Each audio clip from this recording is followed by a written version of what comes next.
સૌ વાલા મિત્રોને મારા જય સિયારામ। હું દુષ્યંત પાઠક શ્રી હનુમાનજી દાદાની અસીમ કૃપાથી એક નવા વિડીયો સાથે આપની સેવામાં ઉપલબ્ધ છું। તો વાલા મિત્રો, આજનો ઉપાય આ વિષયની અંદર તારીખ છે 24મી જુલાઈ 2026 અને વાર છે શુક્રવાર।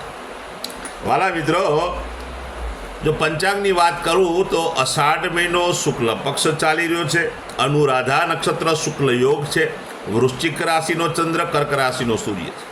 અશુભ સમયની જો વાત કરું તો સવારે 10:54 થી 12:33 સુધી રાહુકાળ છે અને યમઘંટ બપોરે 3:52 થી 5:32 સુધી જે આ બંને સમય અશુભ સમય છે।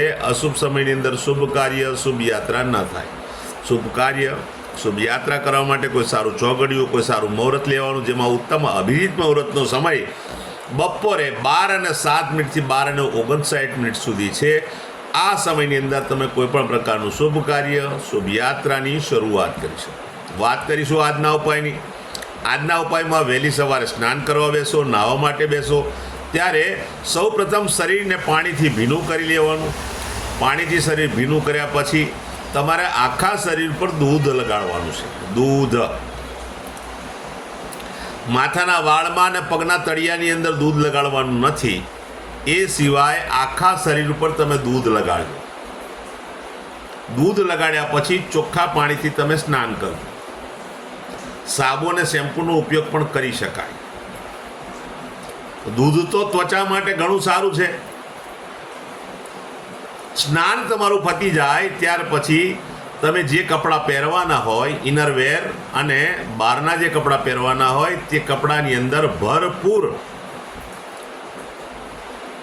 અત્તર અને સ્પ્રેનો ઉપયોગ કરજો। સેન્ટ હોય, સ્પ્રે હોય, એનો ઉપયોગ ભરપૂર કરો। સાથે સાથે એક વધારાનું કાર્ય એ કરજો કે તમારા આ જમણા હાથના અંગૂઠાની નીચે જે આ ગાદી છે, એ ગાદી પર જો દેશી અત્તર હોય, વિધાઉટ આલ્કોહોલ વાળું અત્તર હોય, દેશી અત્તર, તો ગુલાબનું અત્તર અંગૂઠાની નીચેના આ ભાગની અંદર લગાડજો। આર્થિક લાભ થશે। આટલું કર્યા પછી સીધું સંધ્યાકાળે પશ્ચિમ દિશા તરફનું મુખ રાખવાનું। શ્રી હનુમાનજી દાદાને એક કાગભૂષણની રામાયણજીનો પાઠ, એક હનુમાન ચાલીસાનો પાઠ દાદાને અર્પણ કરવાનો અને ત્યાર પછી રાત્રે સૂતા પહેલાં પોતાની જ પથારીમાં બેસવાનું, પલાઠી વાળવાની। ઓમ કૃષ્ણાય વાસુદેવાય હરએ પરમાત્મને પ્રણત ક્લેશનાશાય ગોવિંદાય નમઃ નમઃ, આ મંત્ર યથાશક્તિ જપવાનું। આટલું કરી લો એટલે તમારો ઉપાય પરિપૂર્ણ થશે। જે મારા વાલા મિત્રનો જન્મદિવસ 24મી જુલાઈ 2026 અને શુક્રવારના દિવસે છે, તેવા બધા જ વાલા મિત્રોને સૌપ્રથમ તો જન્મદિવસની શુભકામના। શ્રી હનુમાનજી દાદા તમારી મનોકામના પૂર્ણ કરે, બલબુદ્ધિ વિદ્યા આપે, તમારું અને તમારા પરિવારનું રક્ષણ કરે।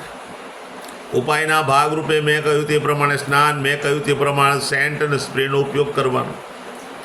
ત્યાર પછી તમારે ગૌશાળાએ જવાનું છે। ગૌશાળાએ જઈને ગાયોની પરિક્રમા કરવાની, ગાયોની સેવા કરવાની, ગાયોને લીલું ઘાસ, ઘાસનું દાન આપવાનું અને સાથે સાથે તમારે ત્યાં જે ભોજન બન્યું હોય તે ભોજન ગાયોને અર્પણ કરવાનું। બસ આટલો નાનો પ્રયોગ। ત્યાર પછી સંધ્યાકાળે તમારે કોઈ પણ ગળી વસ્તુનું દાન કરવાનું છે, કોઈ પણ મીઠાઈનું દાન કરવાનું છે। અને મીઠાઈ ના હોય તો તમારા ઘરની અંદર જો ખાંડ હોય તો ચપટી ચપટી તમે ખાંડ બી તમે નાના નાના બાળકોને, જરૂરિયાતમંદ લોકોને, શ્રમિકોને, વડીલોને, બ્રાહ્મણોને આપશો, પુણ્ય પ્રાપ્ત કરશો। એક વિશેષ કાર્ય એ છે કે કોઈ કુંવારી કન્યાને જો તમે શ્રૃંગારનો સામાન આપશો તો શુભ ફળ પ્રાપ્ત કરશો। જે મારા વાલા મિત્રની મેરેજ એનિવર્સરી છે, એમણે સવારે સ્નાન કરવાનું, વડીલોના ચરણ સ્પર્શ કરવાના, ગાયોની સેવા કરવાની, ગાયોની પરિક્રમા કરવાની, ગાયોને પોતાના ઘરમાં બનેલું ભોજન પણ અર્પણ કરવાનું। આટલું કર્યા પછી કોઈ પણ વૃદ્ધાશ્રમ, અનાથ આશ્રમ, જરૂરિયાતમંદ લોકો, શ્રમિકોને, ગરીબોને, બ્રાહ્મણોને દાન સ્વરૂપે, ભેટ સ્વરૂપે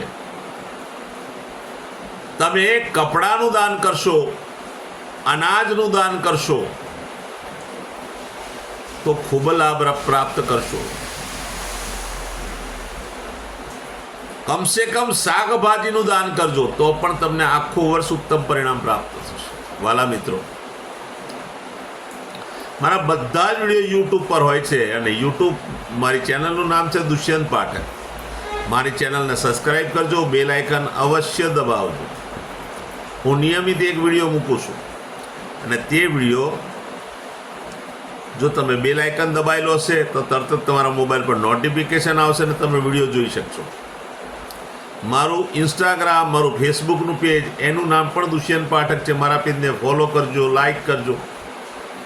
પ્રાર્થના કરું છું મારા બધા વિડીયોને તમારી પાસે જે પણ સોશિયલ મીડિયાનું પ્લેટફોર્મ હોય એના પર મારો વિડીયો શેર કરજો, કારણ કે કોઈ સંઘર્ષમાં ફસાયેલા વ્યક્તિને કંઈક માર્ગ ભગવાનની કૃપાથી જળશે.